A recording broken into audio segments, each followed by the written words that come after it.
ಭಾರತದ ಭೂಪಟವನ್ನು ತೆಕ್ಕೊಳ್ಳಿ. ಪೂರ್ವ ಪಾಕಿಸ್ತಾನ ಅಥವಾ ಬಾಂಗ್ಲಾದೇಶ ಮತ್ತು ಪಶ್ಚಿಮ ಪಾಕಿಸ್ತಾನ, ಈಗಿನ ಪಾಕಿಸ್ತಾನ, ಇವೆರಡರ ನಡುವೆ ಭಾರತದಲ್ಲಿ ಬರುವಂತ ರಾಜ್ಯಗಳನ್ನು ಗುರುತಿಸಿ. ಉತ್ತರ ಪ್ರದೇಶ ಬರುತ್ತೆ, ಬಿಹಾರ ಬರುತ್ತೆ. ಈ ರಾಜ್ಯಗಳನ್ನೆಲ್ಲ ಮಾರ್ಕ್ ಮಾಡಿಕೊಂಡು ಅಲ್ಲಿನ ಮುಸ್ಲಿಂ ಜನಸಂಖ್ಯೆಯನ್ನು ಒಮ್ಮೆ ಮಾರ್ಕ್ ಮಾಡ್ಕೊಂಡು ನೋಡಿ, ನೀವು ಗಾಬರಿ ಆಗ್ತೀರಿ.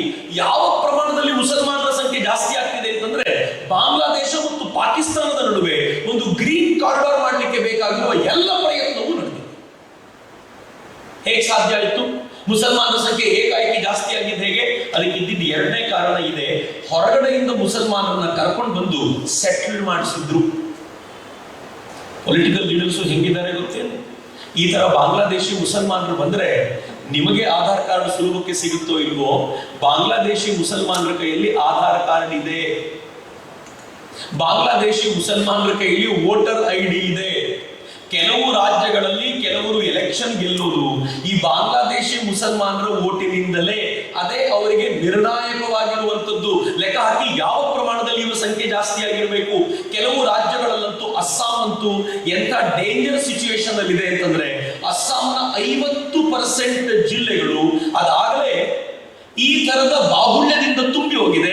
ಮುಂದಿನ ದಿನಗಳಲ್ಲಿ ಅಸ್ಸಾಮನ್ನ ಈ ದಿಕ್ಕಲ್ಲಿ ಉಳಿಸಿಕೊಳ್ಳೋದು ಕಷ್ಟ.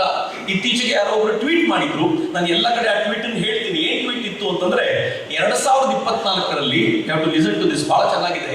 2024ರಲ್ಲಿ ಮೋದಿ ಪ್ರಧಾನಿ ಆಗ್ತಾರೋ ಇಲ್ವೋ ಗೊತ್ತಿಲ್ಲ, ಆದ್ರೂ ಆಗಬಹುದು, ಇಲ್ದೇನೂ ಇರಬಹುದು.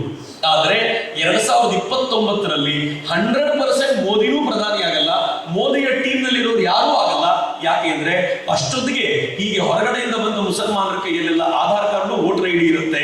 ಅವರು 100% ಇವರನ್ನ ಈ ಅಧಿಕಾರದಿಂದ ಹೊರತಪ್ಪೋದು ಹೇಗೆ ಅಂತ ಡಿಸೈಡ್ ಮಾಡ್ತಾರೆ ಅಂತ.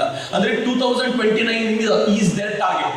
2047 ಅಲ್ಲಿ ಭಾರತವನ್ನ ಮುಸ್ಲಿಂ ಕಂಟ್ರಿ ಮಾಡ್ತೀವಿ ಅಂತ ತುಂಬಾ ಸ್ಪಷ್ಟವಾದ ದನಿಯಲ್ಲಿ PFI ಹೇಳಿರುವಂತ ಕರಪತ್ರವನ್ನು ನೀವು ನೋಡಿದ್ದೀರಿ. ಹೇಗೆ ಮಾಡ್ತಾರೆ? What are their ideas? Military power use ಮಾಡ್ಲಿಕ್ಕೆ ಆಗಲ್ಲ.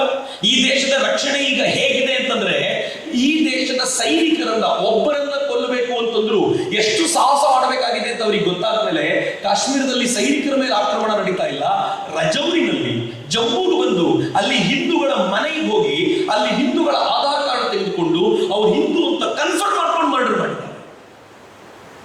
2-3 ದಿನಗಳ ಹಿಂದೆ ನಡೆದಂತ ಘಟನೆ ನೀವೇ ಗಮನಿಸಿದ್ದೀರಿ. ಅಂದ್ರೆ ಭಾರತವನ್ನ ಈ ಮಿಲಿಟರಿ ಪವರ್ ಇಂದ ಗೆಲ್ಲಿಕ್ಕಾಗಲ್ಲ, ಇನ್ನೇನಿದ್ರು ಆಂತರಿಕವಾಗಿ ಭಾರತವನ್ನು ಹೊಡಿಬೇಕು ಅಂತ ಪ್ರಯತ್ನ.